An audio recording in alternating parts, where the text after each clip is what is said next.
Eu sou a vereadora Marisol Santos, hoje eu falo com vocês aqui, ao vivo, representando a Frente Parlamentar em defesa dos direitos das pessoas com altas habilidades e superdotação, da qual eu tenho orgulho de ser a presidente.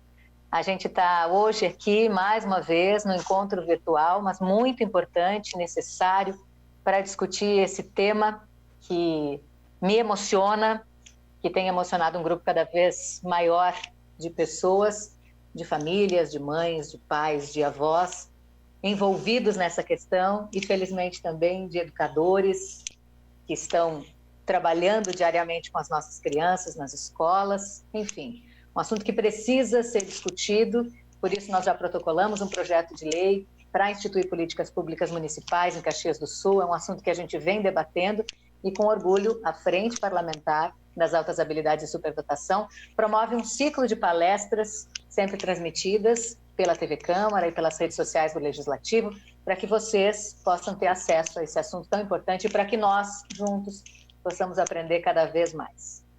A Frente Parlamentar é formada também por outros colegas vereadores, a quem eu agradeço sempre a companhia, a participação, o interesse, né, aqui conosco, que são os vereadores Camilles, Tatiane Frisso, o Bressan, o Felipe Gremelmaier, o Lucas e o vereador Fiuza. Eles estão sempre conosco nas ações, nos encontros, nas reuniões e também estão conosco sempre nessas iniciativas como o ciclo de palestras que já começou.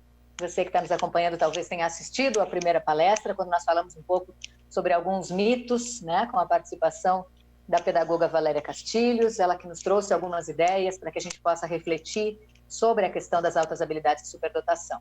Hoje já é a nossa segunda palestra. Aliás, se você perdeu a primeira, pode buscar aqui no YouTube da TV Câmara ou também no YouTube, no meu canal, Marisol Santos. Fica à vontade, se inscreve e acompanha sempre as nossas novidades também por lá.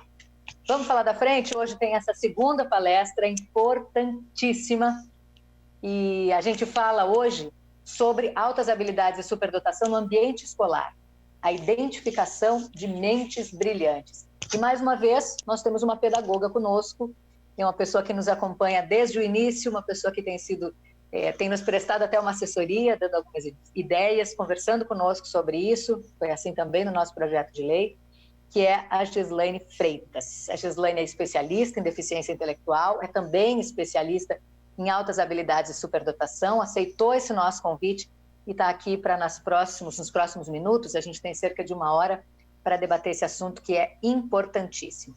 Antes de chamar a Gislaine para a sala, eu só queria agradecer a todos que viabilizam esse nosso momento. Primeiramente, claro, você que está aí nos acompanhando, e segundo também a toda a equipe da comunicação da Câmara de Caxias do Sul, que permite que a gente possa fazer essa transmissão para um número cada vez maior de pessoas. Eu já falei, a nossa vontade era encher o plenário, todo mundo está lá reunido, discutindo, esse não é o melhor momento para a questão da saúde de todos, mas essa nossa oportunidade de encontro também é muito importante. Então, a todos da TV Câmara, a minha assessoria, o Samuel que nos acompanha aqui, a Milena também, que tem acompanhado bastante a Frente Parlamentar, e a todos vocês que estão nos assistindo e acompanhando, podem enviar suas mensagens que a gente vai também trazendo elas aqui. Agora chega do meu papo, é hora de chamar a Gislaine para a sala. Gislaine, seja muito bem-vinda para esse nosso bate-papo. Muito obrigada mais uma vez pelo aceite do nosso convite. E vamos lá, boa noite. Boa noite a todas as pessoas, então, que estão conosco nessa discussão das altas habilidades de superdotação em Caxias do Sul. Eu só queria situar um pouquinho como que nós começamos, tanto eu quanto a Valéria Castilhos, que é minha super companheira de estudar esse tema de estudo, como que nós começamos a pensar sobre altas habilidades, né? De onde veio esse interesse? Então, nós trabalhamos as duas numa escola pública de Caxias do Sul, Escola Carlin Fabres, e nós temos uma equipe de professores muito engajada nesse tema. Nesse ano eu não estou mais lá, nessa escola eu me aposentei nessa matrícula, né? Mas sempre nós tivemos um grande desafio de ensinar a todos.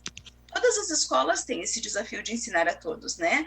Mas culturalmente a gente sempre tem uma preocupação maior, e ela é justificada, com os estudantes que têm mais dificuldade de aprendizagem.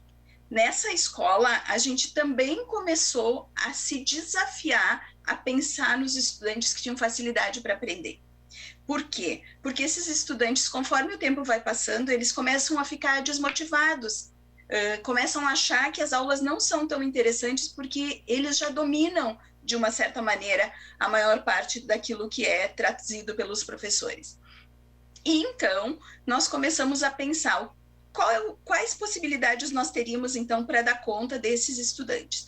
E num dos seminários de Direito à Diversidade que teve em Caxias do Sul, alguns anos atrás, nós encontramos uma palestra, então, sobre altas habilidades e superdotação. E, a partir daí, começamos, então, a estudar esse tema.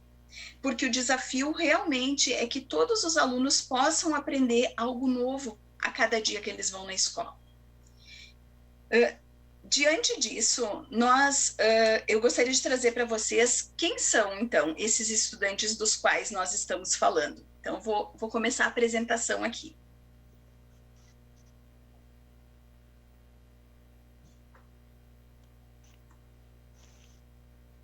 Fazer esse compartilhamento de tela, enquanto a Gislaine se organiza. Isso, só um minutinho, vamos ver. Vai colocando aí, Gislaine, deixa eu agradecer a Evani, Liliane, a Margarida, a Valéria, nossa palestrante da primeira palestra do ciclo, estão conosco acompanhando, mandaram um recado aqui pelo Facebook da Câmara, para você que está acompanhando também, pode nos mandar o seu recado, se tiver algum questionamento, alguma pergunta, também fica à vontade. Antes a gente testou, deu tudo certo, agora vai dar também, né? Só um pouquinho. Vai, claro. Certo. Então, pessoal, quando a gente está falando de altas habilidades e superdotação, nós precisamos entender quem são essas pessoas, né?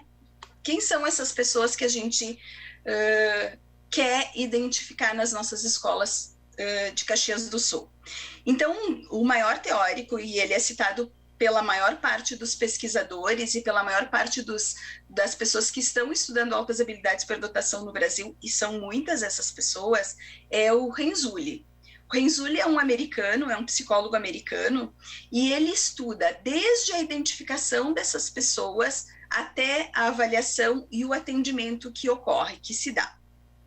E ele traz para a gente os famosos 3 anéis de Renzulli, em que ele diz que uma pessoa que tem altas habilidades, ela apresenta uma habilidade acima da média, criatividade e envolvimento com a tarefa.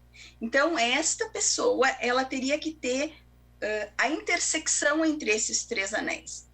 E o que seria, então, aquilo que a gente diz que é a habilidade acima da média? É importante, muito importante aqui que a gente ressalte que a habilidade acima da média, quando a gente está falando, é dentro da área de interesse da pessoa. Então, eu estou sempre falando pessoa e não aluno ou estudante, porque muitas pessoas são identificadas na fase adulta, né? Então, nem sempre as pessoas são identificadas durante o período escolar, na sua infância, mas são identificadas quando adultos. E isso, com os estudos que foram aumentando a cada vez que o tempo foi passando, e depois a gente vai ver alguns dados sobre isso, as pessoas começaram a ser mais identificadas na fase adulta. Tá? Então, a habilidade acima da média é dentro de uma área de interesse. A pessoa apresenta essas características, pode ser em uma área ou mais, mas geralmente onde chama a atenção é em uma área, tá? Então, essa habilidade acima da média, dentro da área de interesse, e por que eu estou frisando tanto isso dentro da área de interesse? Porque uma pessoa pode ter muitas características que apontam para isso dentro da área lógico-matemática, mas talvez a escrita dela não seja o esperado tanto nessas 2 áreas. Ela pode desenhar muito bem, mas na área da escrita ela não apresentar essas características. E às vezes as pessoas confundem, cobram que esse sujeito ele tenha uma alta habilidade em todas as áreas. Isso não precisa acontecer. Gislaine, deixa eu só comentar, a gente falou, né, com a Valéria lá naquele primeiro momento, quando a gente tirava mitos, né? Essa ideia Isso. É um dos mitos, né? De achar que é um gênio, de que tem uma compreensão, né? Uma habilidade acima da média em todas as áreas, né? Em todos os sentidos. Eu só te interrompi um pouquinho porque a tela não está compartilhada. Não sei se tinha interesse que ela já estivesse neste momento, ela ainda não está. Então, a gente pode seguir tentando, se tu quiser fazer mais uma tentativa. Sim, daquele jeitinho do teste, porque a Gislane preparou uns dados bem importantes, tem até algumas curiosidades ali que são interessantes da gente ver em números, então é importante que a gente consiga mostrar. Ainda não está aqui o teu compartilhamento? Não está, vamos ver. Aquela telinha ali de baixo, não. Eu acho que eu saí Espera um pouquinho, vamos ver. Tá, vamos tentando. Deixa eu agradecer, olha aqui a Débora falando também no Facebook, nossa amiga em comum, uma pessoa que eu respeito muito também, muito orgulho dessa colega, amiga e comadre. Muito conhecimento e propriedade no pensar e fazer pedagógico, faz a diferença na rede juntamente com a Valéria. Que bom, e que bom que estão conosco aqui, falando conosco, trazendo tantas informações importantes para ajudar a frente parlamentar e a comunidade de Caxias do Sul, sem dúvida nenhuma. Enilda também, um abraço. A Liliane que nos avisou dessa questão da tela compartilhada. A gente está tentando aqui, Liliane, a gente ensaia e dá tudo certinho. E estamos aqui conversando desde as 6 da tarde, com tudo certo e testado, mas agora deu um probleminha aí no compartilhamento. Tá. Sim? Agora sim? Aí, pronto. Segue, tá contigo a palavra. Segue lá. Muito bem. Então, eu estava falando do Renzulli e da questão da habilidade acima da média, né? E a Marisol levantou uma questão muito interessante, que é um mito, né? Então, às vezes, quando a gente identifica um aluno na escola, os professores dizem, Giz, mas tu tem certeza que ele tem alta habilidade? Porque ele tem uma letra feia. Tudo bem, mas não é em todos os aspectos. E isso também é uma sincronia, né? Porque às vezes ele tem um desenvolvimento intelectual muito grande e ele tem um desenvolvimento motor com dificuldade. Então, há um descompasso, às vezes, nesse desenvolvimento, tá? Então, isso é uma coisa para a gente prestar muita atenção. A questão também, eu gostaria de ressaltar da alfabetização. Geralmente, essas crianças que têm essa condição, eles se alfabetizam precocemente. E não, na maioria das vezes, porque os pais ficam ali pedindo ou sugerindo ou enchendo eles de informação para alfabetização, mas porque eles querem desvendar o mundo. E eles sabem que o espaço da informação é o espaço da escrita e da leitura. Então, o que eles fazem? Eles precisam da leitura para acessar a informação. Então, eles vão atrás disso. Muitas vezes eles leem antes de escrever também. Então, eles dominam a leitura como uma forma de buscar o conhecimento que eles precisam, então, né? Eles têm um vocabulário bastante avançado, comparado sempre com as crianças da sua idade, né? É um vocabulário rico. Não é aquela criança que a gente ensina uma palavra nova e essa palavra é sempre repetida em diferentes contextos. Não, são muitas palavras. São crianças que leem muito e por isso eles dominam um vocabulário que é muito rico e muito diverso. Eles têm uma memória também para assuntos do seu interesse, uma memória muito desenvolvida. Eles têm muitas informações dentro dessa área de interesse deles e eles precisam ser ouvidos, né? Então, muitas vezes eles buscam pessoas que possam ouvi-los, que também deem um tempinho, porque é a mesma coisa que acontece com a gente, né? A gente lê um livro, a gente gostaria de compartilhar esse livro com outras pessoas. E para eles, isso é muito importante, que eles possam compartilhar essas informações que eles têm e que são fartas com outras pessoas. A questão de que eles aprendem muito facilmente, generalizam, têm um pensamento abstrato e um excelente raciocínio. Quando a gente fala raciocínio, não necessariamente a gente está falando aqui de raciocínio lógico, porque o raciocínio ele pode se dar em todas as áreas do conhecimento, né? Inclusive um raciocínio na área da linguagem, né? De elaborar discursos que possam ser compreendidos pelas pessoas. Renzulli fala também da criatividade. E aqui sempre lembrando que nós não somos criativos todo o tempo, e nem as pessoas com altas habilidades.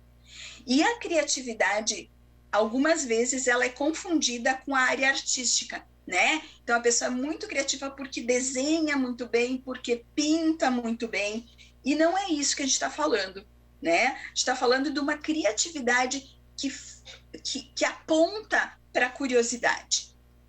Então as pessoas são criativas quando elas são curiosas, quando elas são críticas, quando elas imaginam.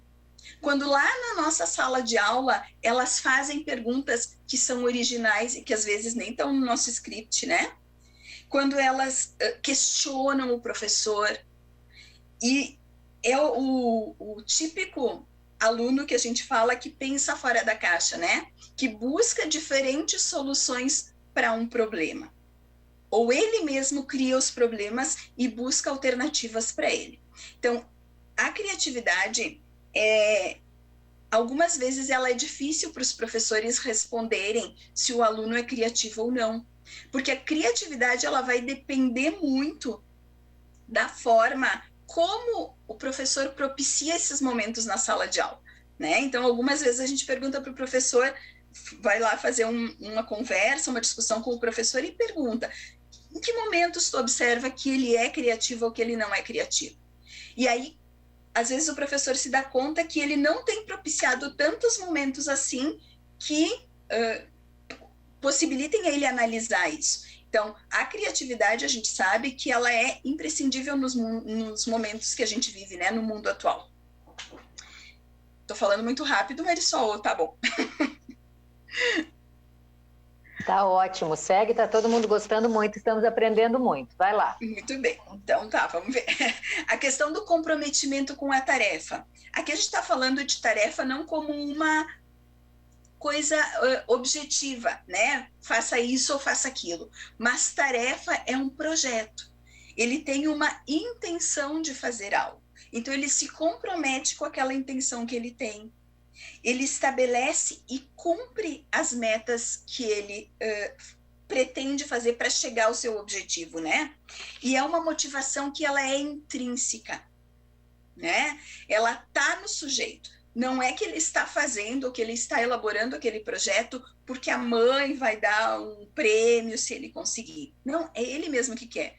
Algumas mães até relatam que tentam fazer com que eles parem um pouquinho, né, de se dedicar tanto àquilo que eles querem fazer.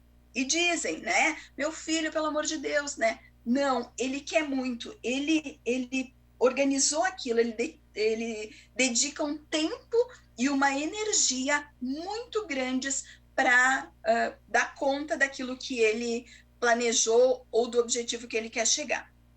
E ele tem a sua própria organização.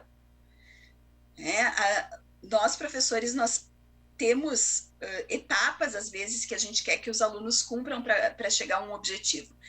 E para o aluno com altas habilidades de superdotação, ele planeja isso, às vezes, de uma maneira um pouco diferente daquilo que o professor espera. E é importante que o professor pergunte para ele como é feito esse planejamento, para poder entender e não só intervir a partir do seu próprio ponto de vista, né? Eu queria também que o Renzulli traz em alguns documentos a questão da liderança. Nós sabemos que nós vivemos num momento que precisamos muito de líderes, né? De pessoas que nos representem. Então, a liderança também é algo a ser observado nas pessoas com altas habilidades. Então, vamos começar a observar aqueles alunos lá na nossa escola que têm uma boa argumentação, que são convincentes, que são persuasivos, que conseguem organizar o seu grupo. E aí a gente não está falando para qual objetivo. A gente está falando de que características essas pessoas têm. Porque se ele consegue organizar um grupo de alunos, ele tem uma liderança. E a gente precisa trabalhar com eles para que essa liderança se volte para assuntos coletivos, né? Para o bem coletivo, como a gente diz. Então, vamos começar a olhar um pouquinho mais para as lideranças que a gente tem na escola e oferecer ferramentas para esses alunos. O Renzulli, a gente vai observar que tem uma malha quadriculada ali, atrás dos 3 anéis. Essa malha não é apenas um enfeite ali. Ela tenta abordar os fatores que interferem na alta habilidade. E que fatores são esses? O meio socioeconômico, a própria personalidade da criança, a forma como a família ou como a escola interferem nessa pessoa com altas habilidades de superdotação. Então, é muito importante que esse contexto todo também seja considerado quando a gente faz a avaliação. E a identificação desses alunos, né? Uma outra coisa que eu gostaria de chamar a atenção é a questão da identificação das meninas. A Valéria também falou isso na live dela, né? A identificação das meninas e das mulheres com altas habilidades de superdotação. Há várias pesquisas, inclusive brasileiras, que dizem que há tanto meninas quanto meninos com altas habilidades de superdotação na mesma proporção. Mas quando a gente começa a olhar tanto nos núcleos, quanto nos centros de altas habilidades de superdotação, quanto nas salas de recursos, o maior número de pessoas identificadas são meninos. E aí os pesquisadores tentaram entender por que isso acontece. Porque culturalmente também, quando as meninas ou quando as mulheres fazem todas as tarefas da escola, quando elas têm o seu caderno organizado, quando elas respondem de uma forma correta ao que é pedido pelo professor, quando elas fazem um ótimo trabalho de pesquisa, isso é considerado normal. É esperado que as mulheres respondam dessa forma. Quando um aluno, menino, responde de uma maneira dessa esperada pelas meninas, ele é destacado. Então, quando a gente vai olhar lá para as nossas escolas, vamos olhar também para as meninas e não apenas para os meninos. Vamos nos preocupar em identificar meninos e meninas na mesma proporção. Então, isso é um alerta muito importante. Eu e a Valéria temos tido essa preocupação também de olhar para as mulheres, de olhar para as meninas. E uma outra questão que a gente pode trazer aqui é que pessoas, crianças com poder aquisitivo mais baixo, acabam tendo menos acesso a uma série de espaços onde elas poderiam desenvolver sua alta habilidade de superdotação. Então, elas também são subidentificadas, são menos identificadas do que deveriam. Passando um pouquinho aqui, pessoal, esse quadro, ele foi retirado do documento do Plano Nacional de Educação, que foi fechado, então, discutido e fechado no ano de 2020. Então, aqui constam todas as pessoas que são atendidas pela sala de recursos, todas as pessoas que são consideradas pessoas com necessidades educacionais especiais. Então, deficientes físicos, deficientes intelectuais, autistas e o público com altas habilidades de superdotação. Se nós olharmos para esse quadro, nós podemos ser otimistas, porque nós vamos ver que de 2018 para 2019, o público de altas habilidades de superdotação mais do que dobrou de um ano para o outro. E isso é o resultado de muitos pesquisadores no Brasil que têm se empenhado para que isso aconteça, para retirar da invisibilidade essas pessoas. Então, aumentou muito de 2018 para 2019 o nosso público. Se nós formos olhar para os públicos das outras necessidades especiais, eles mais ou menos se mantêm. E das altas habilidades, quase mais do que dobrou, né? Mais do que dobrou. Ao mesmo tempo, a Organização Mundial da Saúde diz que nós temos de 13,5% a 5% da nossa população com altas habilidades de superdotação. Então, nós deveríamos ter identificados 1.600.000 alunos nas escolas. Nós deveríamos ter identificado todo esse público. E nós temos 54.359, retirado de uma fonte oficial. Então, nós temos 0,1% só do público identificado para altas habilidades. Quando a gente fala em números, parece que a discussão fica mais robusta, né? Porque é uma imensidão de pessoas que não está identificada. No Brasil inteiro, eles estimam que 5 milhões de pessoas, entre crianças e adultos, têm altas habilidades de superdotação. Eu não tenho certeza se esses dados eles continuam atualizados, tá? Mas dos 40 mil estudantes de Caxias do Sul, nós teríamos uma expectativa de 1.400 alunos, então, que deveriam ter altas habilidades. Se nós pegarmos o percentual mínimo, que é 13,5%. E, na realidade, nós temos 17 alunos apenas identificados. Segundinhos para pensar. Como que são identificadas essas pessoas, então? Da onde que a gente está falando? Porque se nós formos procurar os gênios que algumas pessoas procuram nas escolas, nós não vamos encontrar. Nós vamos encontrar, sim, pessoas com habilidade acima da média, com criatividade, com comprometimento com comprometimento com a tarefa. Então, vamos pensar um pouquinho. A escola realmente é o espaço privilegiado para a identificação desses alunos, dessas pessoas, desses estudantes. Por quê? Porque todos os estudos mostram que eles devem ser identificados dentro de um grupo homogêneo de pessoas.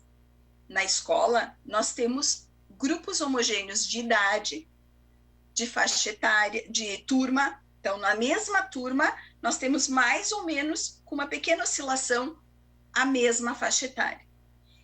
E, de modo geral, nível socioeconômico que se aproxima. E é ali que a gente vai buscar uma autohabilidade.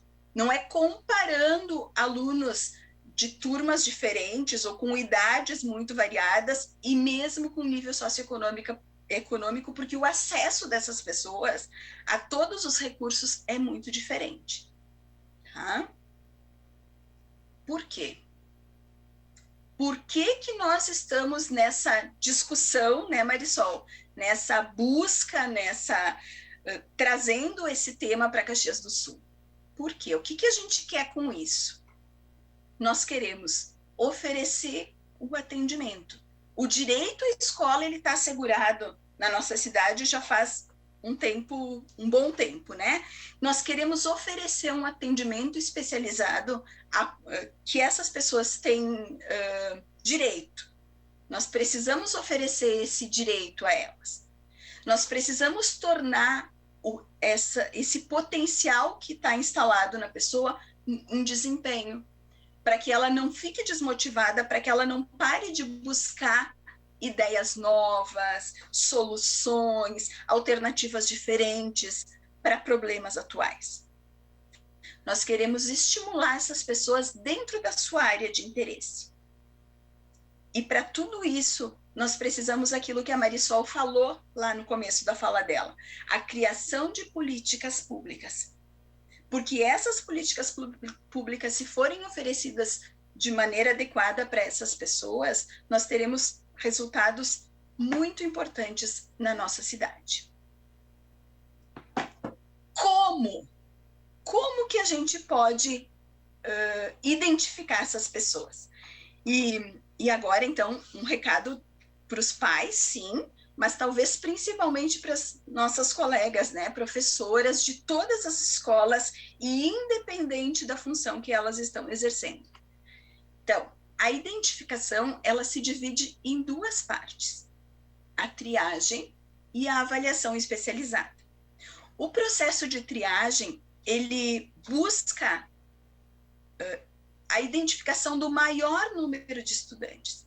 Então, a triagem seria o primeiro passo, porque eu não tenho como avaliar todos os alunos da rede municipal de Caxias do Sul, né? Eu preciso que eles passem por uma triagem, por uma primeira discussão, antes deles serem encaminhados para avaliação.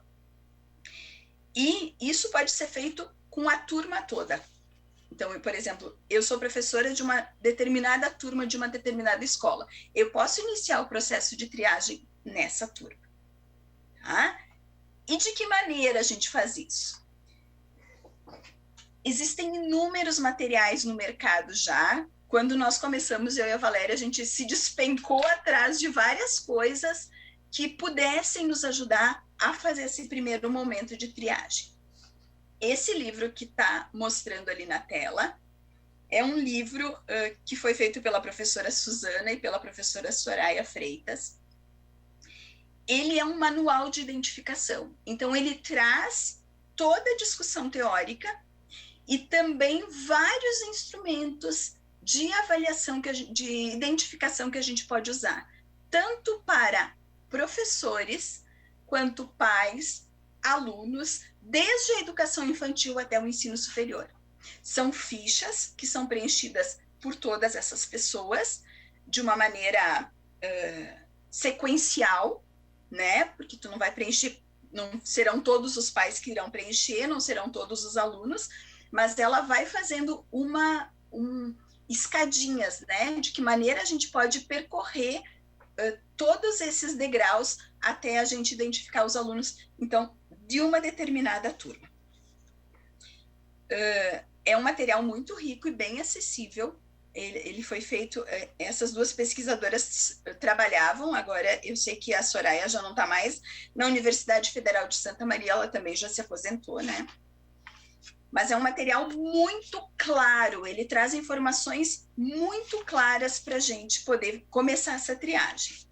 Talvez a gente não esteja nesse momento nas escolas no melhor momento para iniciar isso. Mas, ao mesmo tempo que a gente não tem todos os nossos alunos na sala de aula, a gente tem grupos pequenos, e esses grupos pequenos podem ser melhor observados. Então, eu acho que a gente pode pensar um pouquinho de que maneira a gente pode observar esses alunos que são em menor número agora na sala de aula, né? E o professor deve iniciar essa identificação depois de conhecer os alunos há pelo menos um bimestre, tá? Na nossa escola, a gente começava geralmente no segundo semestre a fazer essa discussão. Nós temos aqui um material que está só uma parte aqui, se alguém se interessar pode entrar em contato conosco, comigo e com a Valéria, e a gente pode disponibilizar, mas ele está acessível na internet, né? De repente, se a Valéria está aí, ela pode até colocar o link aí para as pessoas.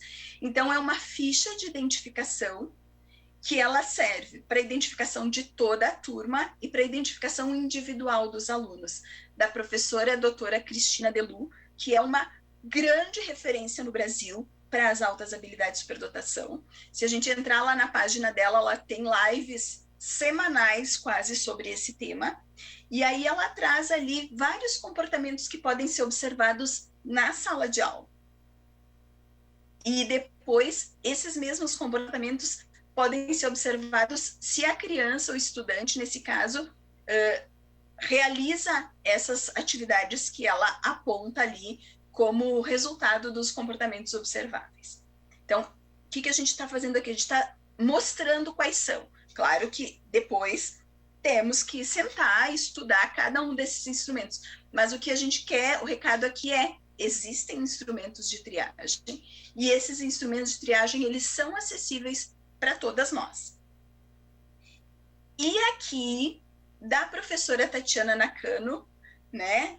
Esse material, ela falou muito num dos congressos que eu e a Valéria fomos, porque o que eles buscam? Eles buscam fazer materiais que as escolas possam usar, que os professores possam usar. Por quê? Porque são os professores que mais estão ali com esses estudantes a maior parte do tempo. E por muito tempo se discutiu a questão dos testes de QI, né? Então,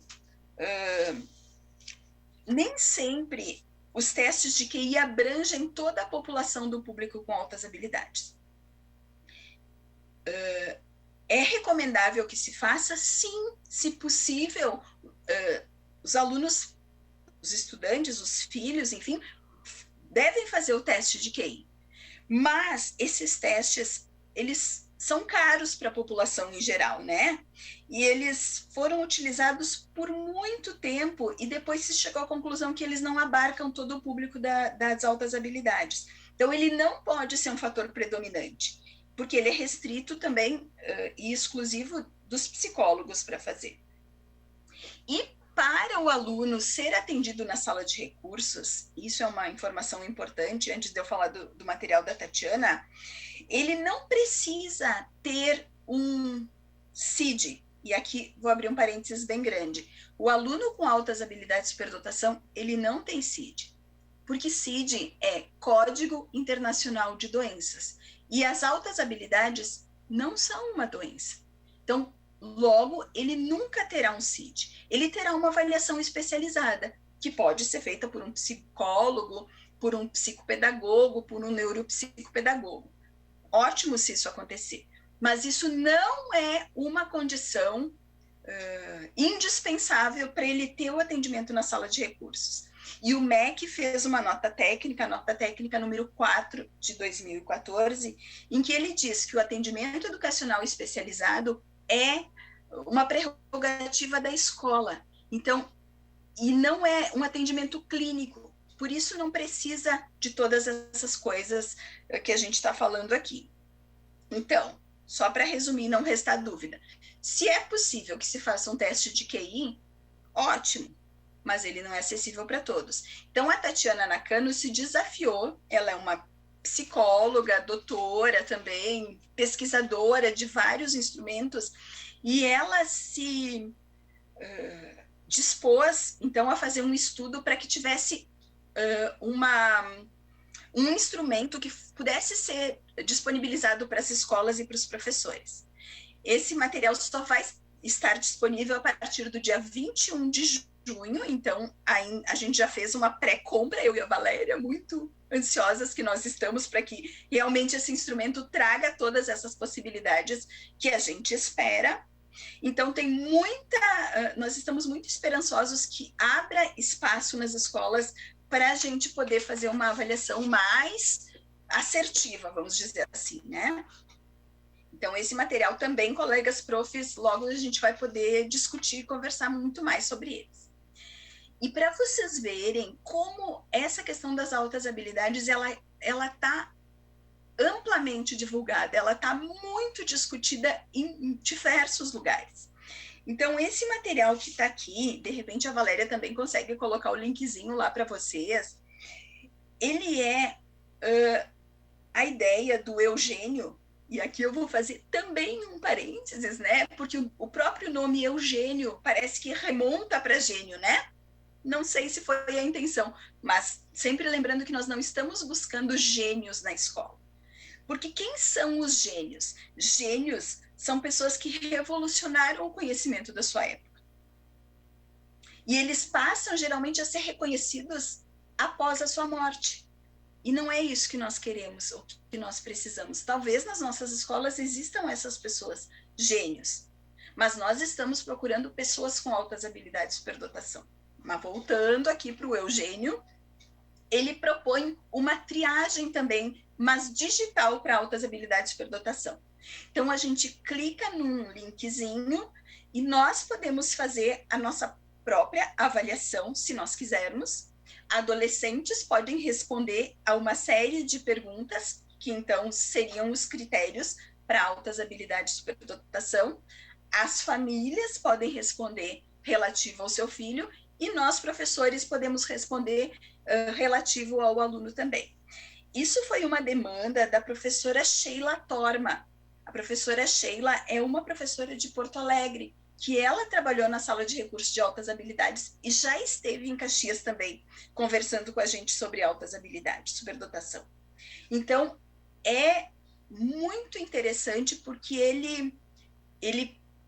a intenção dele é abreviar o trabalho do professor. É que esse trabalho que o professor tem de fazer uma triagem muito grande, por exemplo, numa turma toda, e depois sistematizar todos esses dados, que essa triagem ela seja mais rápida, que ela seja menos burocrática para o professor, que é isso que a gente busca, né, na maior parte das vezes nas escolas, que a gente tenha de uma maneira mais rápida essas questões. Então, nós estamos muito felizes com esse chatbot, né?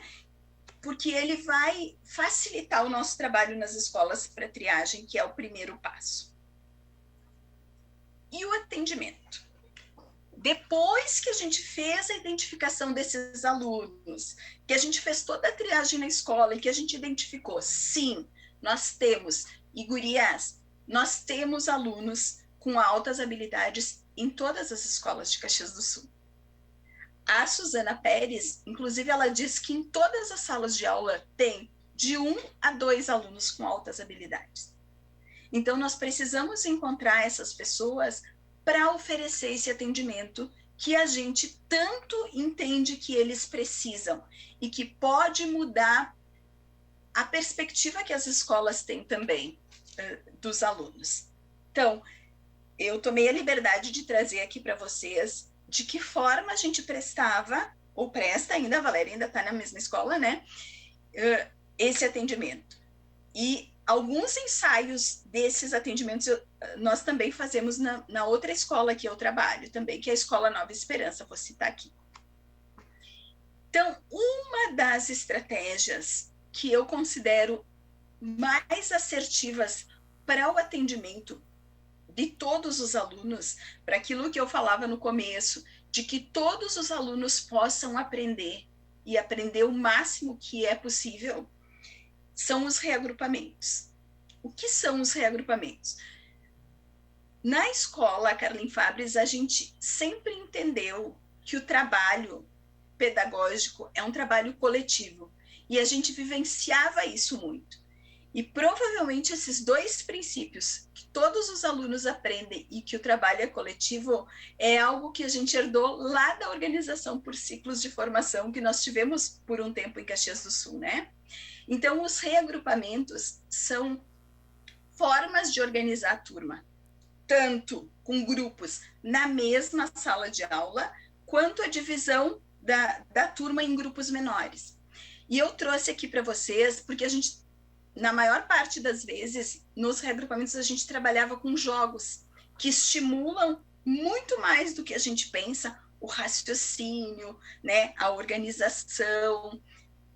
Então, tem ali o dominó, né, porque cada faixa etária, então, tem desafios diferentes. O dominó que todos nós conhecemos, o kakuro, que é um jogo de soma, a torre de Hanoi, que é muito interessante a gente trabalhar, e o resta um, que a gente ensinava os nossos alunos, então, a deixarem sempre ensinava estratégias para que eles deixassem uma peça só.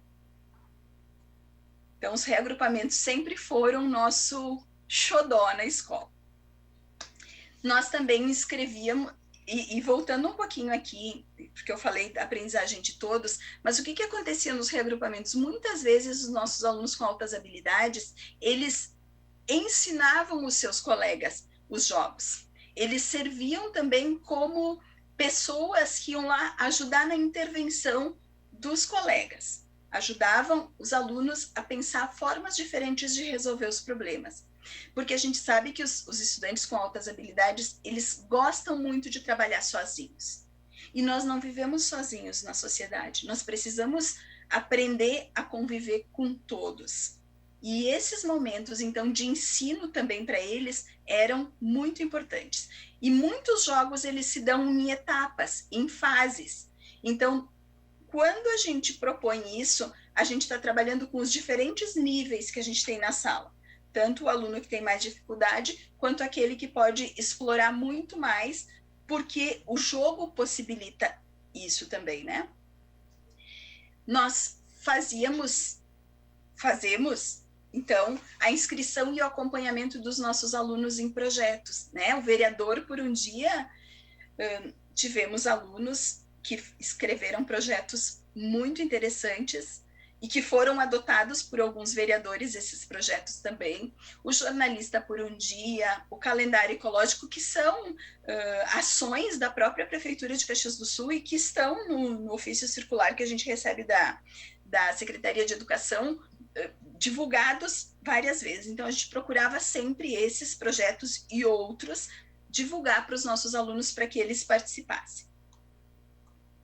A gente procurou estabelecer um vínculo com a Universidade de Caxias do Sul para que uma das nossas alunas, que tinha alta habilidade na área de desenho, cursasse uma disciplina na área de arte, E foi muito interessante também, acho que tanto para a aluna, quanto para a escola, quanto para a universidade, né? Poder olhar e estabelecer parcerias com as escolas. A questão da criação de jogos com material alternativo. Então, ali até tem videozinhos, mas eu nem vou clicar, porque vai que acontece alguma coisa de novo, né?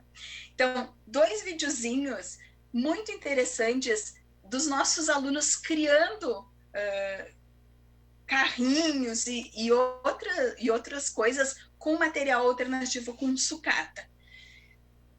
A questão do Arduino, né? Que o Arduino é um microcontrolador com um hardware livre e possibilita que eles façam programação. E aí, quando a gente pensou em fazer isso, nós não entendemos de Arduino, nem eu, nem minha companheira Valéria, né? Mas os alunos, geralmente com altas habilidades por dotação, eles são extremamente pesquisadores. Então, sempre que eles se deparavam com alguma dificuldade, eles iam procurar resolver isso.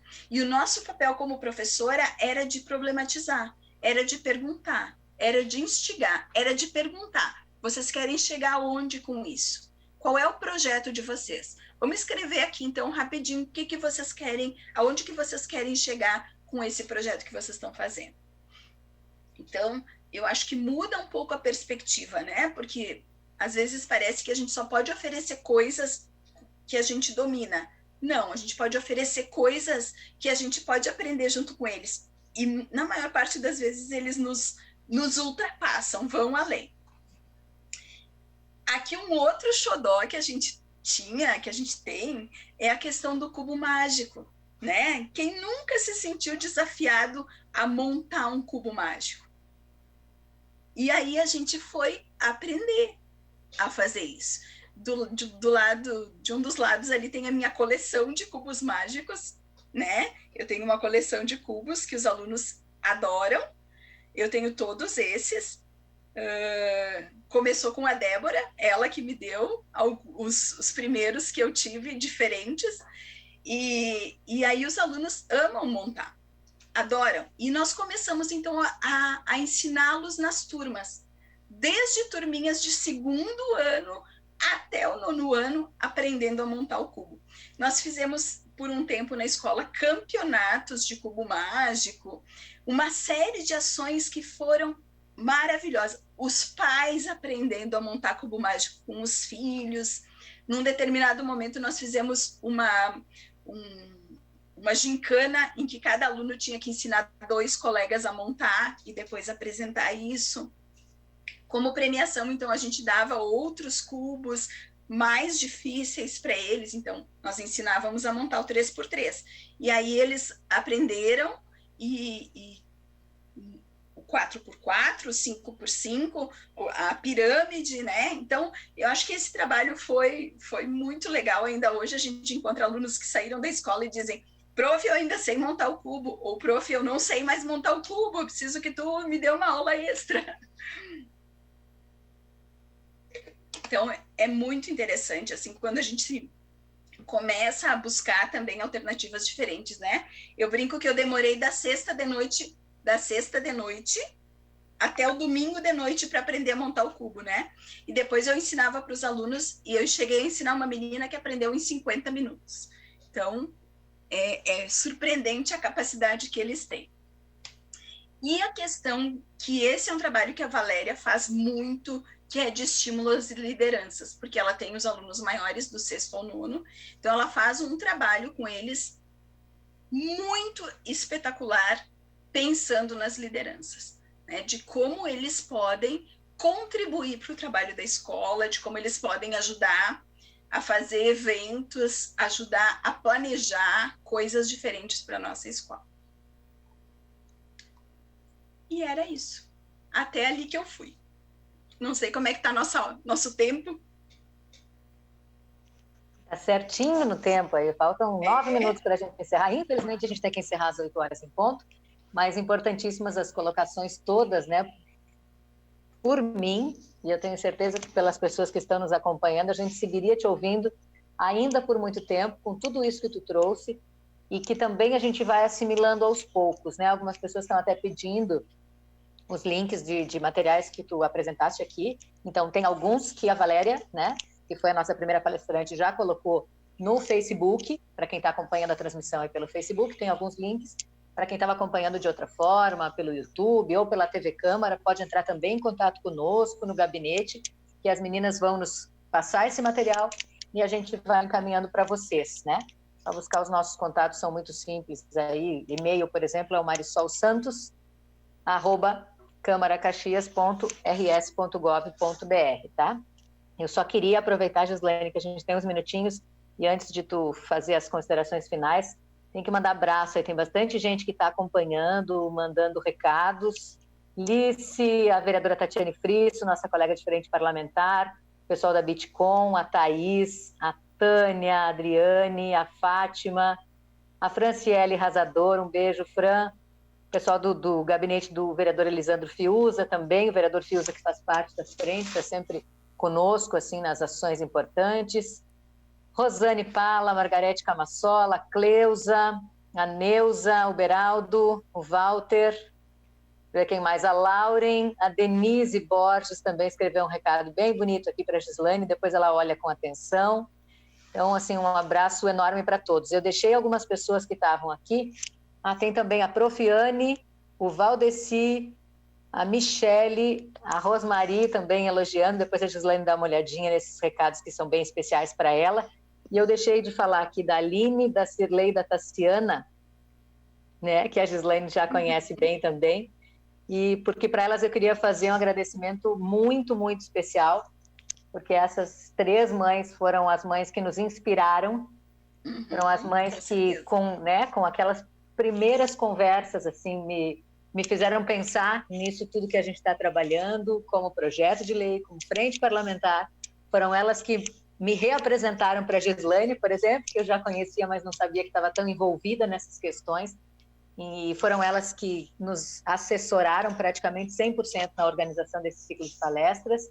Como eu falei para vocês, para quem não estava acompanhando desde o começo, já iniciou, já tivemos uma palestra que está disponível no nosso canal no YouTube. Essa é a nossa segunda palestra, interessantíssima sobre o assunto. Já temos programadas mais 2, uma para o mês de julho, mais uma para o mês de agosto. A de julho, anota aí na agenda, dia 14. Outro tema super interessante para saber todos os temas nas nossas redes sociais, né? E eu queria, Gislaine, já que a gente está quase encerrando, assim, imensamente te agradecer pela forma como tu trouxeste todos esses conhecimentos para a gente, né? Mais do que só pelo aceite ao nosso convite, mas principalmente pela forma didática, pela forma clara, pela forma objetiva que tu trouxeste isso, e eu sei que isso é importante para os professores, é importante para as famílias que estão acompanhando, né? Então, agradecer imensamente e deixar para ti esses últimos minutinhos, assim, para as tuas considerações finais também, sobre a importância disso que a gente está falando, né? Porque só um relato que eu gostaria de dividir com quem está nos acompanhando, que eu agradeço imensamente por estar aqui conosco. A sensação que eu tenho, Gislaine, eu tenho, assim, imagino que seja também o que vocês sentiram desde o início, né? Por vocês terem ido atrás de tantas informações, de uma especialização nesse sentido. Eu tenho a impressão, e eu converso com as mães da minha assessoria técnica da Frente Parlamentar, a Tassiana, a Aline e a Cirlei, que a impressão que a gente tem, que eu tenho muito pessoal, é de que cada vez que a gente trata desse assunto, é como se a gente estivesse acendendo uma luz. É como se em algum momento a gente estivesse numa escuridão. Não é por nossa culpa, o desconhecimento, o não sei como lidar com isso, ou com meu filho, ou com meu aluno. É realmente, no sentido literal da palavra, uma ignorância sobre isso. Ignoramos ainda esse assunto. E toda vez que a gente fala, um pouquinho que a gente fala, parece que nós estamos iluminando, né? Trazendo essa forma de luz, que foi o que essas mães de crianças já identificadas com altas habilidades e superdotação fizeram comigo. Elas iluminaram, elas trouxeram essa luz, e aos poucos a gente vem ampliando. Hoje já para os nossos colegas vereadores da Frente Parlamentar, cada vez mais as outras pessoas, as outras mães, as outras avós. Eu sei que a dona Odila também está me acompanhando, por exemplo, que é a avó, que está muito preocupada e quer se engajar muito nesse grupo. Então eu sei que cada vez mais a gente vai ampliando esse grupo, que é importantíssimo, né? Isso mesmo, Marisol. Eu acho que quando nós encontramos essas mães, a gente teve mais força para seguir, né? Para buscar mais parcerias e também com a tua ajuda para tornar isso mais concreto, né? Porque a gente conseguiu fazer isso num espaço pequeno, numa escola pequena, mas sempre amparados por todo o coletivo de professores que sempre acreditou muito nessa proposta e sempre nos ajudou muito, porque o trabalho na escola, ele tem que ser coletivo, ele precisa ser coletivo para que a aprendizagem de todos os alunos aconteça. E é isso que a gente busca, uma educação para todos, uma educação que seja integral e que seja também para os que têm facilidade, né? Quantos talentos nós poderemos encontrar nas nossas escolas? Onde eles estão? Eles estão ali, às vezes abafados, né? Às vezes cansados, né? E é isso que a gente quer. A gente quer que esses talentos, que essas pessoas apareçam, que elas saiam da invisibilidade. E aí eu trouxe para a gente aqui um pensamento de um grande educador brasileiro, o Paulo Freire, né? Um pedagogo, uma pessoa que sempre lutou pela educação e pela educação de forma geral, né? Para a educação para todas as pessoas. E ele diz que sonhos são os projetos pelos quais a gente luta. E a educação é um projeto que é de todos nós, né? Todos os professores estão nas escolas lutando por esse projeto. Então, vamos nos juntar e vamos encontrar parcerias dentro da escola para que isso realmente aconteça. Então, eu quero muito agradecer a Marisol por estar alavancando, né, essa discussão toda. E eu acho que agora é daqui para frente a gente pensar em alternativas. As nossas colegas professoras, elas sabem que elas podem conversar com a gente e a gente ir em busca de material. A Secretaria de Educação, ano passado, ofereceu uma formação bem grande também com o tema das altas habilidades, e eu acho que isso é muito importante, né? A mantenedora precisa oferecer formação para os professores. Isso aconteceu em 2 módulos o ano passado, de altas habilidades. Então, eu acho que esse tema está borbulhando, né? Falta a gente colocar a mão na massa e ir adiante. E se depender de nós, não falta mais, porque a gente vai lutar muito por isso, todos nós que estamos aqui, você que está aí de casa, nos assistindo numa noite gelada, mas se aquecendo com muito conhecimento, com muito aprendizado. Não esquece, para quem não conseguiu pegar do início, ou quer comentar com alguém, quer dividir com um colega, quer compartilhar, a partir de amanhã, já nas nossas redes sociais, a gente já coloca o link direitinho do YouTube para você assistir de novo, com calma, ver todos esses itens, todas essas informações que a Gislane nos trouxe. O horário está correndo, mas a gente quer aqui finalizar agradecendo imensamente ao Grupo Mães que Lutam, a essas mães que estão nos ajudando no ciclo de palestras, a equipe de comunicação da Câmara de Caxias do Sul, que permite, né, que viabiliza essa nossa transmissão. Um agradecimento de todo o coração para a Gislane por tanto aprendizado nessa noite. Muito obrigada, Gislane. E você não esquece, nosso próximo encontro, 14 de julho. Acompanha pelas redes sociais para ver a programação completa. Um beijo, boa noite para todo mundo. Tchau, gente.